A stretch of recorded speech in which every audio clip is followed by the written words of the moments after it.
what if we could take a species, say a mosquito, and change its genetic makeup to add genes, delete genes, or simply modify the pre-existing genes? We could eliminate disease-carrying populations, we could make certain species resistant to certain things, and so much more. Anybody think of this scientist? That was my first thought when I first heard about gene drive modification. Oh boy, Jurassic Park is coming, brace yourselves.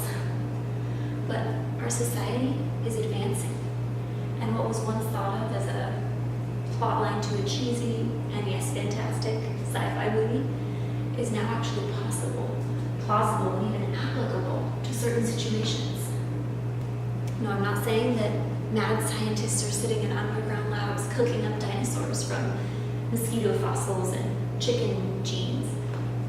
But scientists are finding ways to use gene drive modification to make some pretty astounding discoveries. In fact, according to a report in Nature Biotechnology, a group of scientists in London used a gene editing tool called CRISPR-Cas9 to add a sterilizing mutation to mosquitoes. They then released these mosquitoes into cages with other mosquitoes from the same population, and they found that nearly the entire population was depleted. Scientists are seeing this as a way to eradicate malaria-carrying mosquito populations, along with other diseases, in order to diminish the impacts that those diseases can have on certain locations. Sounds all good and dandy, right? And in some ways, it really is. It could be the way of the future. I certainly see the benefits. Other scientists have considered using this in plants to eliminate weed growth. One example is the spotted knapweed. It spreads across rangelands and forests, causes soil erosion, and it's very difficult to eliminate, let alone even slow the growth in. So why not use gene drive modification in this setting as well? Again, the benefits could be astounding. But what about the negative implications? I know at this point most of us are saying, what negative implications? This sounds fantastic. Eliminate weeds, eliminate mosquitoes that carry diseases. And yes, that's all very true. But as with every big technological or scientific advancement, it is not without its risks. Firstly, what if some of these populations crossbreed? We can end up eliminating more populations than originally intended. One aspect of gene drive modification is that it spreads rapidly and quickly. So if we created a change like this, it may be very difficult or even impossible to reverse by the time we realized what was happening. In the wild, you don't get a controlled environment that only contains the one population that you're trying to eliminate or modify. So it's very possible that those modified species could then spread out into other populations. And while it's quite easy to say, what's wrong with using it to eradicate disease-ridden populations? What about those people who have other plans? For example, in New Zealand, in January 2017, the Prime Minister, John Key, announced a plan entitled the Predator-Free 2050. The plan is to use gene drive modification in mammals to eradicate predatorial and invasive populations. Sure, this seems like a great idea for safety purposes. But it's easy to forget about the way our ecosystems work when only considering this. Ecosystems tend to balance each other out. And each particular species within that ecosystem, whether plant or animal, plays a specific role with it. If we go and eradicate predatorial populations, then we could become overpopulated with their prey, because the hunting is not balancing that out. Recall a situation in which wolves were reintroduced into Yellowstone National Park. It was back in 1995, for those who don't know.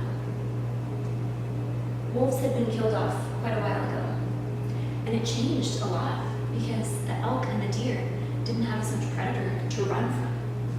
Therefore, they weren't moving about the land, and they were eliminating the vegetation heavily, which changed the rivers, diminished other populations like beavers. But when the wolves were reintroduced in 1995, the elk and deer began moving across the land again, the vegetation was able to flourish again.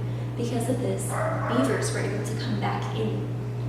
And this changed the river systems, which then allowed bird and fish to come back in as well. It was this huge cascading snowball effect, all because of the reintroduction of the wolves. So considering that, what would happen if we simply eradicated or even tried to diminish a predatorial population within a certain ecosystem? We could likely see similar but reversed effects, and we could potentially lose an entirely flourishing ecosystem. Other things to consider are simply the moral implications. Should we modify and change the world and species around us simply because we can and simply for our benefit? A large group of scientists, including Dr. Jane Goodall, Dr. David Suzuki, and a number of others, have spoken up and openly stated that they are against the use of gene-drive modification.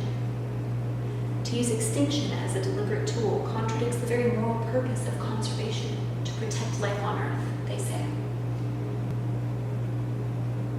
If we don't put a limit on some of these astounding advances, we could wind up in a situation similar to this one.